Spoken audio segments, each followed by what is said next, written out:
My sister announced, "I'm having Mom declared incompetent and taking control of her assets. The paperwork's already filed." I stood up and said, "Mom already sold the house to me 6 months ago." Her champagne glass dropped. "It's for her own good," Natalie announced, pulling out a folder thick with documents. "Mom's been making erratic decisions, forgetting appointments, mixing up our names. I've already consulted with Dr. Harrison, and he agrees she needs supervised care. As the eldest daughter, I'm taking responsibility." Our cousins exchanged uncomfortable glances. Aunt Patricia actually gasped. Natalie had invited everyone specifically to witness this moment, thinking public pressure would make Mom cave. She'd even brought her teenage daughters, telling them they were about to watch Mommy help Grandma. Mom sat perfectly still, hands folded on her lap, watching Natalie with an expression I couldn't quite read. But here's what Natalie didn't know. 8 months earlier, Mom had called me crying. She'd gone to visit Natalie and discovered something disturbing. While Mom was in the bathroom, she'd overheard Natalie on the phone with a real estate developer, discussing the property's value once the current owner is relocated to assisted living. Mom started paying attention after that. She found out Natalie had been telling relatives Mom was confused for months, building a case. She'd taken Mom to Dr. Harrison 3 times for checkups that were actually competency evaluations. She'd even installed cameras in Mom's house during a security upgrade, claiming it was for Mom's safety. The breaking point came when Mom discovered Natalie had already picked out an assisted living facility,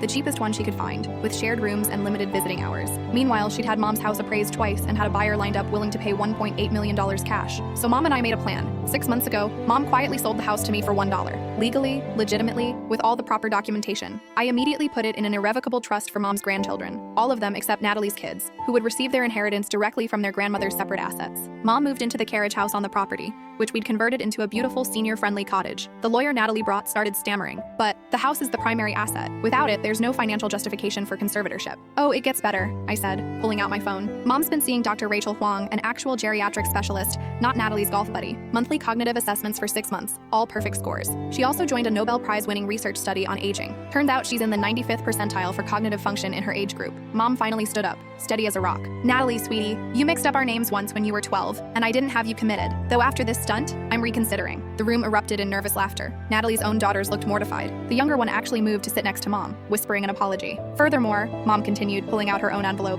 "I had a forensic accountant review the joint account you convinced me to open for emergencies. Interesting how $73,000 in emergencies happened while I was supposedly too confused to notice. The district attorney finds it interesting too." Natalie's lawyer excused himself immediately, muttering something about misrepresentation and terminating representation. Natalie tried to storm out, but Grandma's voice stopped her cold. "Natalie Marie," Grandma said, her 90-year-old voice cutting through the chaos. "Sit down. We're having birthday cake, and you're going to apologize to your mother. Or you can explain to everyone why you're the only grandchild not mentioned in my will anymore." The best part? Mom had actually sold the main house to me for $1, but she'd bought herself a beautiful condo in the city with the money she'd saved over 40 years. She travels now, takes art classes, and dates a retired professor named Anton. Natalie still comes to family functions, silent and sullen. Last Christmas, she tried to make small talk with Mom about real estate prices. Mom just smiled and changed the subject to her upcoming cruise to Antarctica.